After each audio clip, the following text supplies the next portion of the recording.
Hello students, good morning. Welcome to my YouTube channel semi classes. एक बार फिर semi classes में आपका स्वागत है। आज हम आपके लिए एक नया अध्याय लेकर आए हैं, प्रकाश संश्लेषण, जो कि पेड़ पौधों के लिए अत्यंत आवश्यक है। तो चलिए हम समझते हैं कि प्रकाश संश्लेषण क्या है। प्रकाश संश्लेषण को इंग्लिश में फोटोसिंथेसिस कहा जाता है।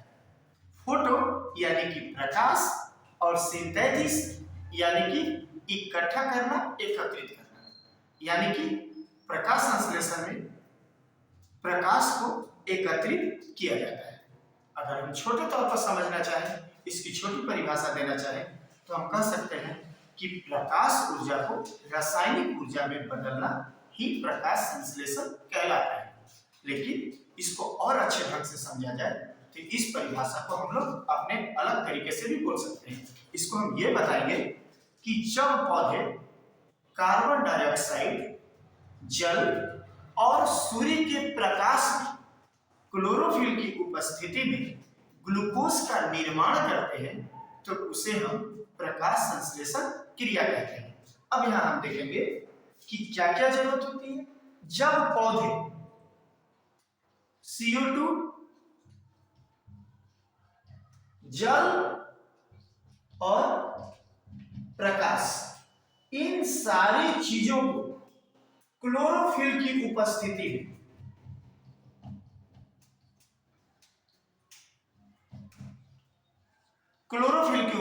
में जब इन सारी चीजों को आपस में मिला दिया जाए तो एक ग्लूकोज का निर्माण होता है, जिसे हम प्रकाश संश्लेषण क्रिया कहते हैं। समझ में आया? एक बार फिर बोलेंगे कि जब पौधे कार्बन डाइऑक्साइड, जल और प्रकाश की लेकर क्लोरोफिल की उपस्थिति में ग्लूकोज का निर्माण करते हैं तो उसे हम प्रकाश संश्लेषण की क्रिया कहते हैं। जब प्रकाश संश्लेषण की क्रिया होती है तो इन सारी चीजों को पौधे कैसे लेते हैं, इसे हम एक चित्र के द्वारा समझेंगे। हम यहां अब देखते हैं स्टूडेंट्स कि प्रकाश संश्लेषण की क्रिया हमेशा हरे पौधों में ही होती है, क्योंकि हरे पौधे में ही हरे रंग का वर्णक क्लोरोफिल पाया जाता है। क्लोरोफिल अगर नहीं होगा तो प्रकाश संश्लेषण की क्रिया नहीं हो पाती है। तो चलिए देखते हैं कि प्रकाश संश्लेषण की क्रिया कहां होती है, तो पत्तियों में होती है। कैसे होती है अब हम यहां देखते हैं। सबसे पहले पौधे कार्बन डाइऑक्साइड को पत्तियां क्या करती हैं, अवशोषित करती हैं, यानी कार्बन डाइऑक्साइड पत्तियों में चला जाता है और सूर्य का प्रकाश पत्तियों में पहुंचता है और जड़ के द्वारा तना से होते हुए जल पत्तियों में पहुंचता है।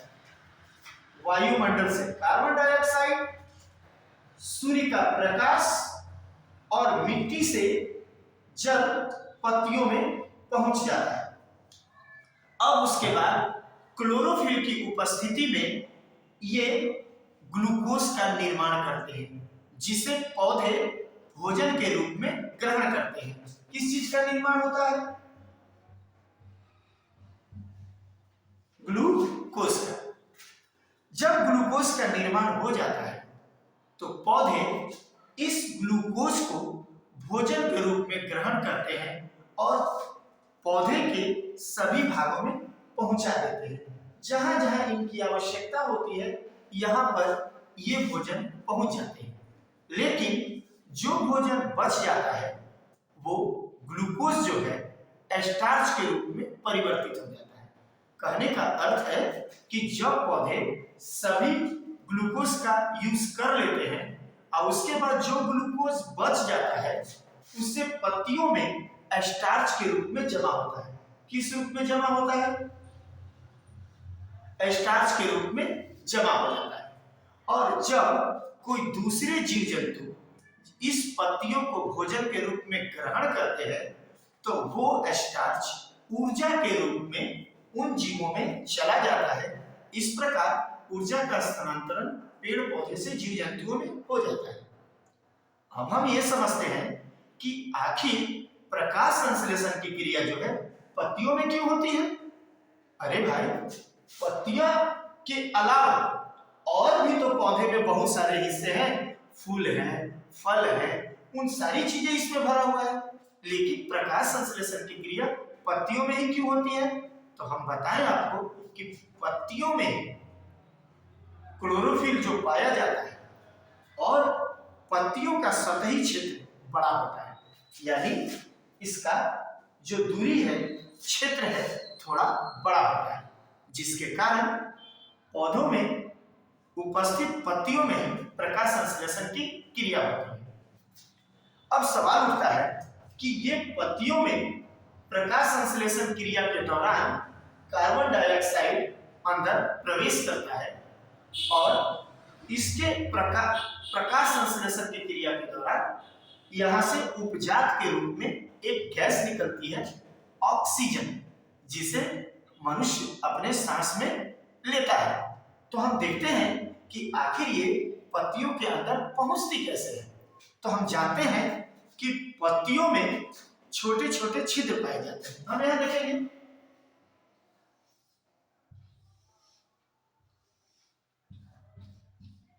ये पत्तियां, पत्तियों में छोटे छोटे छिद्र पाए जाते हैं।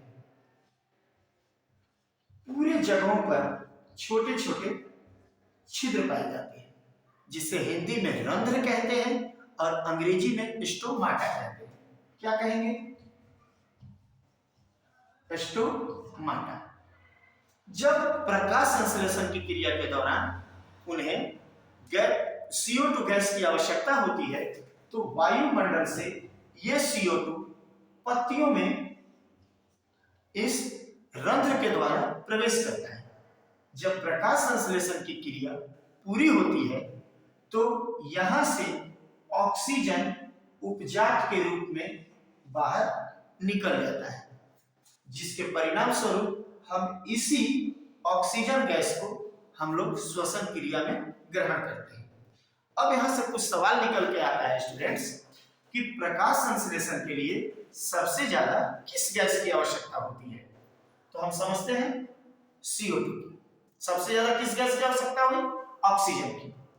प्रकाश संश्लेषण की क्रिया कहां होती है? तो पत्तियों में होती है। प्रकाश संश्लेषण क्रिया के दौरान कौन सी गैस बाहर निकलती है? ऑक्सीजन। हमने देखा कौन सी गैस बाहर निकलती है? ऑक्सीजन।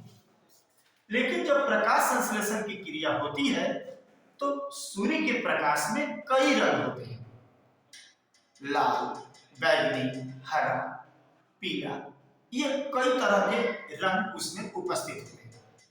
लेकिन प्रकाश संश्लेषण की जो क्रिया होती है वो सबसे ज्यादा रेड कलर में होती है। एक इंपॉर्टेंट क्वेश्चन आता है स्टूडेंट्स कि प्रकाश संश्लेषण की क्रिया सबसे ज्यादा किस रंग में होती है? तो किस रंग में होगी? लाल रंग। तो यहां एक और सवाल आता है कि आखिर सबसे ज्यादा लाल रंग में होती है तो कम किस में होती है? हरे रंग में। प्रकाश संश्लेषण की क्रिया सबसे ज्यादा किस में हुई? लाल रंग में। और सबसे कम किस में हुई? हरे रंग में। इस प्रकार प्रकाश संश्लेषण की क्रिया लाल रंग में तेज होती है और हरे रंग में कम होती है। अब सवाल उठता है स्टूडेंट्स कि प्रकाश संश्लेषण की क्रिया को प्रभावित करने वाले कौन कौन से कारक होते हैं। एक अलग से क्वेश्चन पूछता है, चाहे आईएससी हो या 10th क्लास में हो, इसमें यह सवाल आपको पूछता है कि प्रकाश संश्लेषण क्रिया को प्रभावित करने वाले कौन कौन से कारक होते हैं। तो यहां देखेंगे, हम लोगों ने इस चित्र में भी देखा प्रकाश संश्लेषण क्रिया किसके कारक से होती है। सबसे पहला प्रकाश संश्लेषण की क्रिया को प्रभावित करने वाले कारक में सबसे पहला कारक कार्बन डाइऑक्साइड, प्रकाश, तापमान, जल और क्लोरोफिल। किन किन चीजों की आवश्यकता हुई? कार्बन डाइऑक्साइड, सूर्य का प्रकाश, तापमान, जल, क्लोरोफिल, ये सारी चीजों की आवश्यकता होती है। तो हम कह सकते हैं कि प्रकाश संश्लेषण क्रिया को प्रभावित करने वाले यही कारक उपस्थित होते हैं जो प्रकाश संश्लेषण क्रिया को प्रभावित करते हैं। अब हम यहां देखते हैं कि प्रकाश संश्लेषण की क्रिया में जो गैसें जो है स्टोमेटा के द्वारा प्रवेश करती है, तो स्टोमेटा खुलता भी है और बंद भी होता है। तो हम यहां ध्यान देंगे कि प्रकाश संश्लेषण की क्रिया में स्टोमेटा का खुलना और बंद होना एक विशेष कोशिका के द्वारा नियंत्रित होता है, जिसे हम गार्ड कोशिका कहते हैं। क्या कहेंगे? गार्ड। कौन कोशिका? गार्ड कोशिका, जिसे हिंदी में हम क्या कह सकते हैं? रक्षी। कौन कोशिका? रक्षी कोशिका। अब इस प्रकार पौधे में प्रकाश संश्लेषण की क्रिया होती है और प्रकाश संश्लेषण क्रिया के दौरान इन्हीं स्टोमेटा के द्वारा कार्बन डाइऑक्साइड प्रवेश करता है और उपजात के रूप में ऑक्सीजन बाहर निकलता है। अब हम यहां देखते हैं कि प्रकाश संश्लेषण की क्रिया क्या दिन में ही होती है? यहाँ एक क्वेश्चन निकल कर आता है, तो नहीं। प्रकाश संश्लेषण की क्रिया दिन में भी होती है और रात में भी होती है, लेकिन चूंकि दिन में प्रकाश अधिक मात्रा में रहता है, इसलिए प्रकाश संश्लेषण की क्रिया थोड़ी तेज होती है। लेकिन रात के समय चूंकि प्रकाश नहीं होता, जिसके कारण प्रकाश संश्लेषण की क्रिया होती है थोड़ी मंद गति से होती है, धीरे होती है। तो इस प्रकार हम देखें कि प्रकाश संश्लेषण की क्रिया दो चरणों में पूरी होती है। प्रकाश संश्लेषण की क्रिया कितने चरणों में पूरी होती है? तो दो चरणों में। पहला, प्रकाश